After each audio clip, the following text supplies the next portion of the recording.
तो ये कैसे एक और तबाही सीरीज लॉन्च चुका है गाइस। इस सीरीज का नाम है the other side of deep space. Guys इस सीरीज को जो ऑथर ने लिखा है वही ऑथर ने परफेक्ट वर्ल्ड को भी लिखा है। अभी के टाइम में देख ही सकते हो परफेक्ट वर्ल्ड कितना ट्रेंडिंग में चल रहा है, तो समझ ही सकते हो यह सीरीज भी कितना औसम लेवल का होने वाला है। गाइस आप लोग को बता दे रहा पहले से, यह सीरीज सोल्व स्टार आप लोग देखा ही होगा डोंगुआ, वो इसी की तरह यह भी होने वाली है। सोल्व स्टार में जैसा पावर लेवल है वैसे भी यह सीरीज में भी होने वाली है। और सोलो स्टार की पावर लेवल की पावर से इस सीरीज की पावर लेवल की पावर वह सीरीज की पावर से कई गुना ज़्यादा पावरफुल होने वाली है। तो गाइस आप लोग इमेजिन कर ही सकते हो कि यह सीरीज कितना तबाही होने वाली है। खैर छोड़ो, हम अपनी सीरीज की ओर चलते हैं। हम सीरीज के स्टार्टिंग में देखते हैं दो हाथ को जो कि स्पेस फाड़ रहा होता है। देखते हैं वह स्पेस फाड़ते हुए इधर आता है तो देखते हैं वह और कोई नहीं एक लड़की होती है। वह एक की व्हील की जैसा दिख रहा होता है। फिर यहाँ से सीन कट होता है। फिर हम इस सीरीज का मेन कैरेक्टर देखते हैं, वह सो रहा होता है लेकिन अचानक उठ जाता है और घबराया होता है।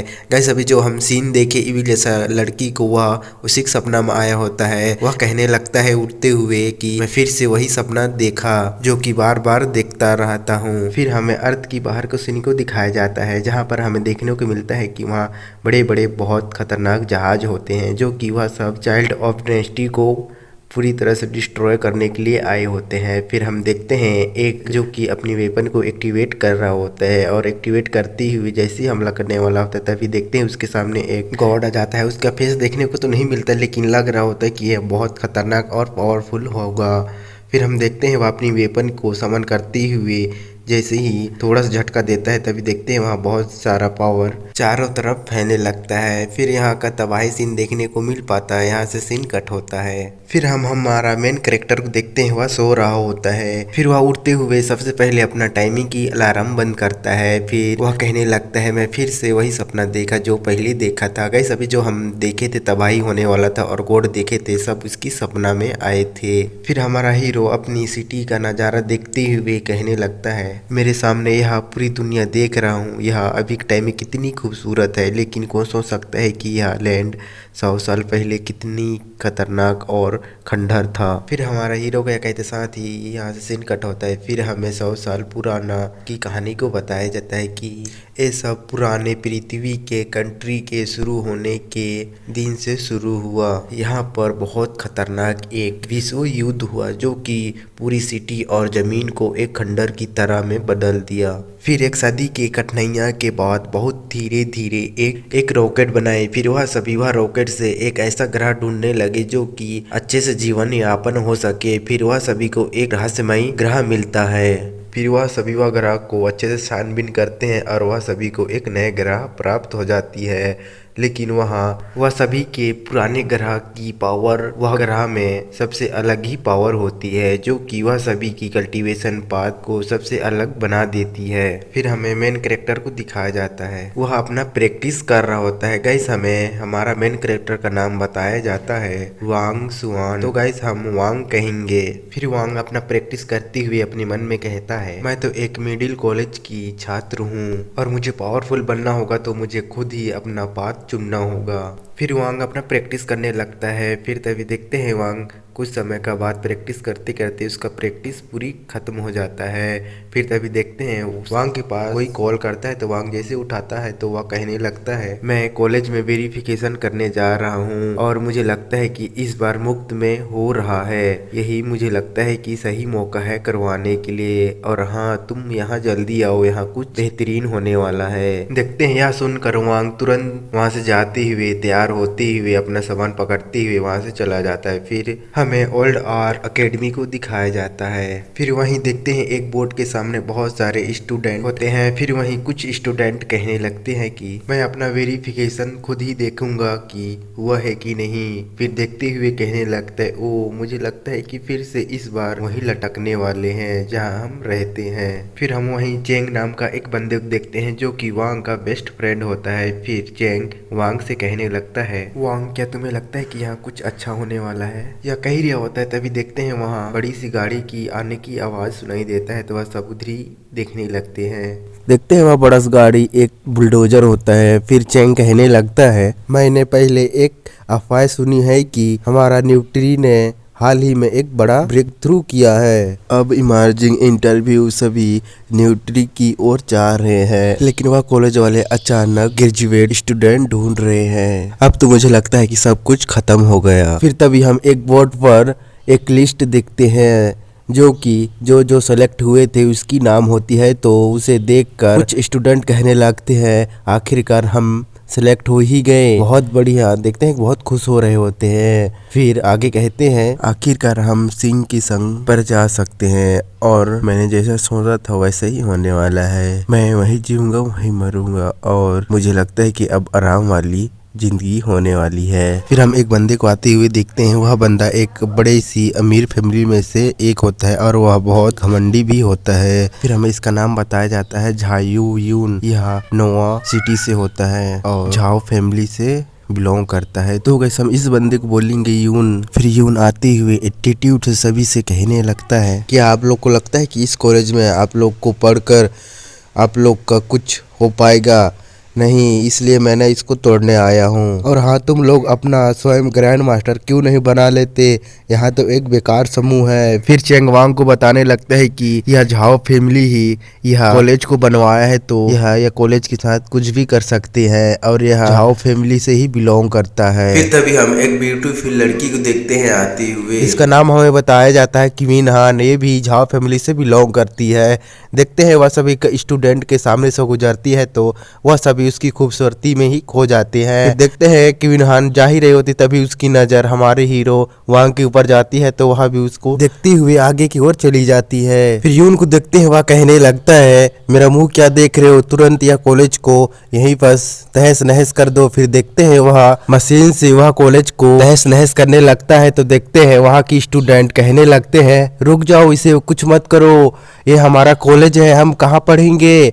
फिर देखते हैं नहीं मानता है तो गुस्से से एक बंदा यून के ऊपर हमला कर देता है तो देखते हैं यून अपनी पावरफुल पंच से वह बंदा को एक ही बार में इंजर्ड कर देता है और वहां से वह बंदा दूर फेंका जाता है। तो तुरंत वांग और उसका दोस्त जाके वह बंदा को संभालते हैं और वांग का दोस्त कहने लगता है यून को कि तुम पागल हो क्या, तुम कैसे मार सकते हो। फिर यह सुनकर तो यून एटीट्यूड से कहने लगता है यहाँ बस स्ट्रॉन्ग लोग का चलता है ना कि वीक। फिर देखते हैं यह सुनकर चेंग को इतना गुस्सा आ जाता है कि वह अपने गुस्सा कंट्रोल नहीं कर पाता, वह अटैक करने चला जाता है। वांग रोकने की कोशिश करता है चेंग को लेकिन वह रुकता ही नहीं है, वह सीधा यूंग के ऊपर अपने पंच से हमला करने चले जाता है। तो देखते हैं वह यूंग के ऊपर हमला कर पाता है, उसके सामने उसका गार्ड आते हुए चेंग का हाथ को पकड़ते हुए देखते हैं उसे ही एक पंच मार देता है तो चेंग वहां से दूर फेंका जाता है। फिर देखते हैं वह गार्ड फिर से चेंग के ऊपर पावरफुल अपना पंच मारने वाला होता है तो चेंग के ऊपर हमला कर पाता, तभी उसके सामने वांग चेंग को इंजर्ड होने से बचा लेता है।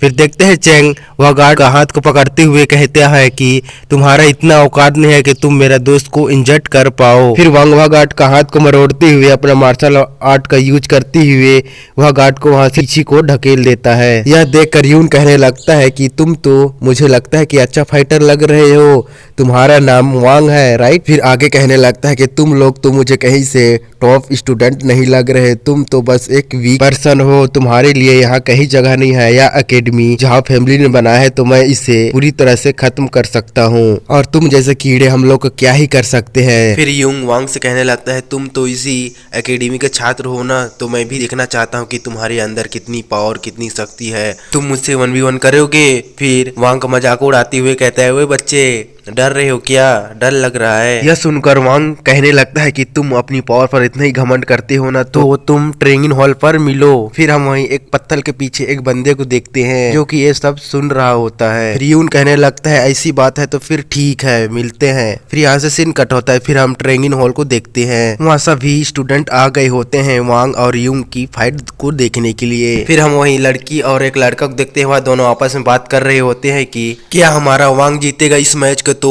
हमारा एकेडमी बच पाएगा। फिर वह बंदा कहता है कि हम उसको भूल जाते हैं, हम अमीरों को मामले में नहीं पड़ते, क्या पता उन लोग कुछ भी कर सकते हैं। फिर हम एक एल्डर को आते हुए देखते हैं, उसका नाम मिंग स्वान होता है, वो भी झायू फैमिली से होता है। फिर एल्डर मिंग आते हुए कहता है वो यही है जो कि ओल्ड आर्ट कॉलेज के लिए फाइट करेगा। आजकल के बच्चे के अंदर बहुत फाइटिंग स्पिरिट भराया हुआ होता है जो कि फाइट करने के लिए बहुत चुल मची होती है और यह तो बहुत लापरवाह लग रहा है। मुझे तो कहीं से नहीं लगता कि इसे मार्शल आर्ट आता होगा।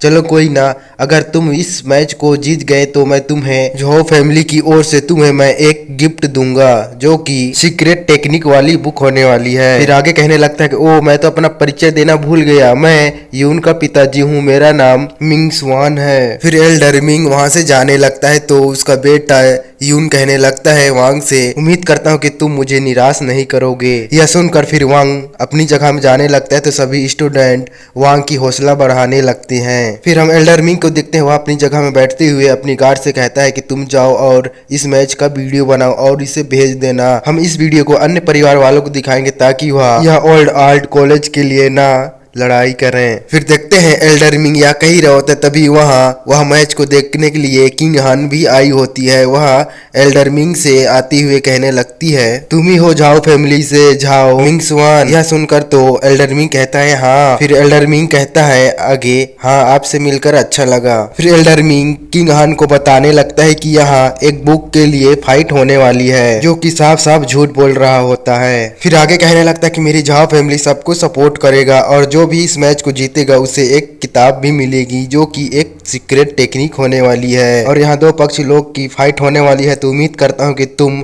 सही पक्ष सेलेक्ट करोगी। फिर हम ग्राउंड का सीन को देखते हैं, वह दोनों अपनी मसल एक्सरसाइज कर रहे होते हैं। फिर हम वह दोनों को देखते हैं फाइटिंग स्टाइल में खड़ा हो जाते हैं, तो फिर यून वांग की बेइज्जती करते हुए कहता है कि मैं भी देखना चाहता हूँ कि तुम जैसे कीड़े क्या कर सकता है। देखते हैं यून वांग को इशारे से अपनी तरफ बुलाने लगता है तो वांग वहीं खड़ा रहता है। तो देखते हैं यून ही खुद ही अपनी पावरफुल पंच से वांग के ऊपर हमला कर देता है। तो देखते हैं वांग किसी तरह उसकी पंच से बच रहा होता है। फिर देखते हैं वांग अपनी मार्शल आर्ट स्किल से यून को अपने आप से दूर कर देता है। तो यून मन ही मन कहने लगता है इस बंदे में कुछ तो खास बात है। फिर वांग को देखते हैं हम, वह फास्ट स्पीड से यून के ऊपर अपने पंच से हमला करने लगता है तो यून किसी तरह वांग की पंच को रोक रहा होता है। फिर देखते हैं वांग अपनी फास्ट स्पीड के साथ फाइट कर रहा होता है तो यून को थोड़ा संभलने में मुश्किल हो रहा होता है। फिर देखते हैं वांग अपनी पावरफुल पंच मारते हुए यून को वहां से दूर फेंक देता है। फिर हम यून के पिताजी को देखते हैं, वह वांग की ऐसी फाइटिंग स्किल को देख वह इम्प्रेस हो गया होता है। फिर हम वहीं स्टूडेंट को देखते हैं, वह भी वांग के लिए चेयर अप करने लगते हैं। फिर हम यून को देखते हैं, वह अपनी जगह पर खड़ा होते हुए कहने लगता है मैं तुम्हें अंडर एस्टिमेट किया। फिर देखते हैं वह अपनी पावर को एक्टिवेट करने लगता है तो उसकी ब्लड एंड मेरिडियन की कलर भी चेंज होने लगती है। फिर देखते हैं उसकी बॉडी में अलग ही पावर देखने को मिलता है, ऐसा लग रहा होता है कि अब पहले से वह कई गुना पावरफुल हो गया है। फिर यून वांग से कहने लगता है अब आ जाओ। फिर यून का पिताजी कहने लगता है अब आएगा ना मजा, अब मैच देखने में मजा ही आने वाला है। फिर हम बैटल ग्राउंड की तरफ देखते हैं, यून वांग के ऊपर हमला कर देता है अपनी पावरफुल किक के साथ। तो देखते हैं हम वांग को बहुत दिक्कत की सामना करना पड़ रहा होता है, लेकिन वांग भी किसी से कम नहीं होता, वह भी बहुत बहादुरी के साथ फाइट कर रहा होता है। फिर यून को देखते हैं, वह वांग का कुछ नहीं कर पा रहा होता तो वह थोड़ा दूर जाते हुए अपनी कई सारी क्लोन बनाते हुए वांग के ऊपर हमला करने लगता है। तो देखते हैं वांग को बहुत मुश्किल से किसी तरह बच रहा होता है। फिर देखते हैं इसी बीच वांग को यून का एक पंच लग जाता है तो यून खिसकता हुआ वहां से थोड़ा दूर चला जाता है। इसी का मौका फायदा उठाते हुए यून अपनी पावरफुल पंच से वांग के ऊपर हमला कर देता है। तो देखते हैं वांग उसकी पंच को डॉज करते हुए दूसरी तरफ चला जाता है तो यून का पंच वहीं जमीन पर जा लगता है। फिर वांग को देखते हैं, वह मन ही मन कहने लगता है या तो अपनी किलिंग मूव को यूज कर रहा है। फिर देखते हैं यून गुस्से से कहने लगता है अब मरने के लिए तैयार हो जाओ। फिर जैसे उसके ऊपर हमला करने आता है तो देखते हैं वांग अपनी न्यू टेक्निक एक्टिवेट करने लगता है। यह टेक्निक का नाम होता है थंडर साउंड टेक्निक। देखते हैं यह टेक्निक को जैसे वांग एक्टिवेट करता है तो उसकी बॉडी में पूरी लाइटनिंग दौड़ने लगता है। फिर हम वहीं बैठी किंग हांग को देखते हैं, वह वांग की थंडर साउंड टेक्निक को देख पूरी तरह से हैरान हो जाती है। वह मन ही मन कहने लगती है यह तो थंडर साउंड टेक्निक है, यह वीक थंडर 5 इंटरनल ऑर्गन्स को प्रभावित करता है जिससे कल्टीवेटर की ब्लड एंड एनर्जी तेजी से बढ़ता है। फिर हम फाइट का सीन को देखते हैं, वह दोनों अपनी फास्ट स्पीड के साथ एक दूसरे पर हमला कर रहे होते हैं। फिर देखते हैं वह दोनों अपनी पावरफुल पंच रेडी करते हुए एक दूसरे पर हमला कर देते हैं तो वहाँ दोनों की पंच टकरा जाती है आपस में, तो वहाँ एनर्जी अनलिश होने लगता है। फिर देखते हैं वह दोनों अपनी पूरी दम लगा रहे होते हैं एक दूसरे को ढकेलने के लिए, लेकिन वह एक दूसरे को नहीं ढकेल पाते बल्कि एक दूसरे साइड चले जाते हैं। देखते हैं यून थोड़ा इंजर्ड हो गया होता है लेकिन वांग को कुछ भी नहीं हुआ होता है। फिर यून मन ही मन कहने लगता है मैं एक्सपेक्ट नहीं किया था कि यह थंडर एंड लाइटनिंग का यूज करेगा। फिर देखते हैं हैं यून गुस्से से वांग के ऊपर अपने पंच से हमला करने लगता है तो वांग उसकी पंच को रोकते हुए यून को अपने आप से दूर करते हुए देखते हैं उसे एक जोरदार दोनों हाथ से अपनी थंडर की पावर से हमला करता है तो यून वहां से खिसकता हुआ थोड़ा दूर चला जाता है और देखते हैं यून थोड़ा और ज्यादा इंजर्ड हो गया होता है। फिर हम किन्हान को देखते हैं वह वांग की ऐसी फाइटिंग स्किल को देख वह इम्प्रेस हो गई होती है। फिर हम वांग को देखते हैं वह अपनी लाइटनिंग स्पीड के साथ यून के ऊपर हमला करने जाता है तो फिर यून को देखते हैं अपने पास किसी चीज को निकालते हुए उसे जैसे टच करने वाला होता है तो वांग तुरंत पहुंचते हुए उसे टच करने से रोकने लगता है, लेकिन यून कुछ भी करके उसे टच करने की कोशिश करता है लेकिन वांग को भी देखते हैं वह उसे कुछ भी करके टच करने नहीं दे रहा होता। गाइस मुझे लगता है कि इस चीज में कुछ स्पेशल पावर होने वाली है जो कि वांग के लिए खतरा होने वाला है, इसीलिए वांग उसे शायद रोक रहा है टच करने से। खैर छोड़ो, आगे देखते हैं, सब पता चल जाएगा। फिर देखते हैं वह दोनों में ऐसी पकड़म पकड़ाई हो ही रहा होता है, तभी देखते हैं एक ऐसा मोमेंट आता है जो कि यून फाइनली उसे टच कर ही लेता है तो देखते हैं वह चीज की सारी एनर्जी यून के अंदर जाने लगता है। फिर तभी देखते हैं यून के पीछे एक बड़ा सा स्पिरिचुअल टाइगर देखने को मिलता है जो कि बहुत खतरनाक एंड पावरफुल लग रहा होता है। इस बड़ा सा स्पिरिचुअल टाइगर को देखकर तो वांग भी सरप्राइज हो गया होता है। फिर देखते हैं वह स्पिरिचुअल टाइगर वांग के ऊपर हमला करने के लिए उसी की तरफ आने लगता है तो वांग तुरंत अपनी ठंडर पावर को यून के सीधा बुलेट के अंदर भेज देता है तो देखते हैं वह ठंडर सीधा यून का और अंदर जाने लगता है तो उसे बहुत ज्यादा पेन होने लगता है। फिर देखते हैं उसकी ब्लड से होती हुए सीधा उसके ऑर्गन्स पर हमला करता है तो यून का स्पिरिचुअल टाइगर डीएक्टिवेट हो जाता है। तो इस प्रोसेस में यून को अंदर ही अंदर बहुत इंजरी हो गई होती है। देखते हैं यून वांग को धक्का देते हुए अपने आप से दूर कर देता है। देखते हैं यून पूरी तरह से एग्जॉस्ट हो गया होता है, उसके अंदर कोई ताकत ही नहीं बचा होता है, लेकिन वह हार ना मानते हुए वांग के ऊपर अपने पंच से हमला करता है तो देखते हैं वांग बहुत आसानी से बचने लगता है। फिर देखते हैं वांग यून को कोई रहम ना दिखाते हुए उसे धोने लगता है। यून को मार खाते देख स्टूडेंट बहुत ज्यादा खुश हो जाते हैं, वह वांग के लिए और चेयर अप करने लगते हैं। फिर वांग को देखते हैं वह उसे बहुत बुरी तरह से धो रहा होता है। फिर तभी हम यून का पिताजी को देखते हैं, वह यून को ऐसा मार खाता देख वह अपने जगह से खड़ा हो जाता है, लेकिन वह कुछ कर भी नहीं सकता था क्योंकि उसका बेटा ही वांग को फाइट करने के लिए चैलेंज किया था। बस वह यह फाइट को देखता रहता है। फिर हम वांग को देखते हैं, वांग यून को एक जोरदार किक मारता है तो यून वहां लड़खड़ाते हुए वहां से थोड़ा दूर चला जाता है। फिर देखते हैं वांग यह मैच को खत्म करने के लिए अपनी पावरफुल पंच रेडी करते हुए लाइटनिंग स्पीड के साथ यून के ऊपर हमला कर देता है, लेकिन देखते हैं वह एंड समय में वांग रुक जाता है, नहीं तो अगर यून को लग जाता तो यून वहीं मारा जा सकता था। अगर यून को कुछ हो जाता तो वांग की जान की खतरा हो सकता था क्योंकि यून एक रिच फैमिली से है। फिर देखते हैं यून खुद ब खुद हार मान जाता है, वह अपने घुटने में आ जाता है। फिर देखते हैं सभी स्टूडेंट वांग को जीतता देख वह सब बहुत ज्यादा खुश हो जाते हैं, वह वांग के पास आते हुए उसकी तारीफ करने लगते हैं। फिर हम इसी बीच किन्हान को देखते हैं, वह वांग के ऊपर बहुत ज्यादा इम्प्रेस हो गई होती है, वह मन ही मन कहने लगती है इसकी थंडर पावर पूरी तरह से इंक्रीज हो गई है और मुझे विश्वास नहीं हो रहा है कि यह अपनी थंडर लाइटनिंग इलेक्ट्रिक पावर को बहुत अच्छे से इस्तेमाल किया। मैं देखी हूँ थंडर साउंड टेक्निक को अच्छे कल्टीवेटर यूज नहीं कर पाते, लेकिन यह बंदा तो बहुत आसानी से यूज कर पा ले रहा है। फिर किन्हान एल्डरमिंग से कहने लगती है अंकल जाओ। फिर देखते हैं कुछ आगे कह पाती तभी किन्हान का गार्ड्स कहने लगता है मास्टर जियान जिए जियान जू, बस इतना ही कहता है। तभी किन्हान को कुछ याद आता है तो वह वहां से उठते हुए एल्डरमिंग से कहने लगती है अंकल जाओ अब आप ही इस मैटर को आगे संभालो, या कहते साथ ही देखते हैं किन्हान वहां से चली जाती है। फिर हम एल्डरमिंग को भी देखते हैं, वह भी अपनी जगह से खड़ा होते हुए वहां से जाते हुए अपने गार्ड से कहता है यह वीडियो डिलीट कर दो। फिर हम देखते हैं तो वह गुस्से से खड़ा होते हुए कहता है मैं तुम्हें देख लूंगा। फिर तभी देखते हैं आगे कुछ कह पाता है यून, तभी यून का पिताजी आते हुए वांग से कहने लगता है शर्त के मुताबिक मैं तुम्हें अपनी फैमिली की सीक्रेट टेक्निक बुक देने वाला हूँ। फिर देखते हैं एल्डरमिंग वह बुक को देते हुए वह बुक की टेक्निक को भी बता देता है कि यह टेक्निक गोल्डन बॉडी टेक्निक होने वाली है। फिर हम यून को देखते हैं वह अपने पिताजी को इतने आसानी से वांग को अपनी फैमिली की सीक्रेट टेक्निक को देख वो भी हैरान होता है। गाइस मुझे लगता है कि वांग के साथ अब आगे चलकर कुछ लोचा होने वाला है, लगता है इसे देखने में कुछ इंटरेस्टिंग होने वाली है। फिर वांगवा बुक को लेते हुए एल्डर मिंग को थैंक्स कहता है। फिर तभी देखते हैं यून अपने पिताजी के पास जाते हुए कहता है, पिताजी यह तो गोल्डन बॉडी टेक्निक है, इसे क्यों दे दिया, यह तो बहुत रेयर ट्रेजर है। फिर अपने बेटे को डांटते हुए कहता है कि यह तो अपनी दम पर यह बुक को हासिल किया है, तुम यहाँ बकवास करना बंद करो, तुम तो पहले अपनी प्रैक्टिस पर ध्यान दो, तुम तो इसका बाल भी पाका नहीं कर सके। फिर आगे कहते हैं अब तो हमारा जाने का टाइम भी हो गया है, तो अब हमको यहाँ से जाना चाहिए। कहते साथ ही देखते हैं वह तीनों वहाँ से जाने लगते हैं। तो देखते हैं वहाँ जितने भी स्टूडेंट होते हैं वह सभी भी वहाँ से जाने लगते हैं, बस सिवाय एक वांग की दोस्त को छोड़कर। फिर देखते हैं चैंग वांग के पास आते हुए कहने लगता है, वांग मेरे दोस्त, हमें किसी तरह ग्रेजुएट होना चाहिए, नहीं तो हमारा लाइफ झंड है, हम आगे कुछ नहीं कर पाएंगे। और हाँ, एक बात और पूछनी थी,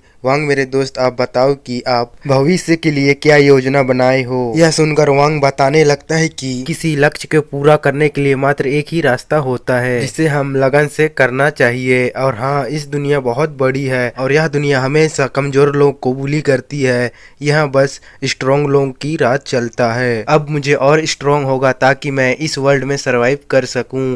यह कहते हुए देखते हैं यहाँ से सीन कट होता है। फिर हम वांग को एक अलमारी के पास देखते हैं। वांग वह अलमारी को खोलते हुए देखते हैं वह अपनी कई सारे सामान एंड फोटो को देखते हुए वांग एक बैग में रखने लगता है। देखते हैं वांग कहीं जाने का तैयारी कर रहा होता है। देखते हैं वांग अपनी जरूरत चीज पूरी अपनी बैग में रख लेता है। वह अपनी अलमारी को बंद करते हुए अपनी बैग को जैसे उठाने वाला होता है, तभी कहीं से देखते हैं एक गोल्डन कलर का कार्ड वांग की अलमारी के सामने देखने को मिलता है। यह देख वांग वह कार्ड को देखते हुए इधर उधर देखने लगता है। वांग को भी समझ नहीं आ रहा होता है कि आखिर में यह कार्ड आया तो आया कहाँ से। फिर तभी हम देखते हैं वहीं एक कैमरे को देखते हैं, जो कि वह कैमरे के माध्यम से कोई बंदा वांग के ऊपर नजर रखा होता है। देखते हैं वह बंदा एक बड़ा सा स्नाइपर रखा होता है। फिर तभी हम देखते हैं वहाँ का सीन को, वहाँ बहुत सारी रोबोटिक आर्मी होती है जो कि बहुत सारी होती है। फिर हम बाहर से देखते हैं जो वह बंदा अंदर से वांग के ऊपर नजर लगाया था। देखते हैं वह एक बड़ा सा एयरशिप होता है जो कि पावरफुल एंड लग्जरी बाहर से दिख रहा होता है। देखते हैं उसके सामने एक बड़ा सा पोर्टल होता है और वह एयरशिप अपनी फास्ट स्पीड के साथ वह पोर्टल के अंदर चला जाता है। तो देखते हैं वह पोर्टल भी वहां से गायब हो जाता है। फिर यहाँ से सीन कट होता है। तभी हम देखते हैं एक ब्यूटीफुल लड़की को। यहीं से फिर हमारा एपिसोड एंड हो जाता है। तो गाइस इसका नेक्स्ट एपिसोड जल्दी हमारे चैनल में अपलोड होगा, तो हमारी चैनल को सब्सक्राइब करना ना भूलना। और आप लोग को थोड़ा सा ये वीडियो अच्छी लगे तो वीडियो को एक लाइक और सब्सक्राइब जरूर ही कर देना। मिलते हैं नेक्स्ट वीडियो में। Thanks for watching.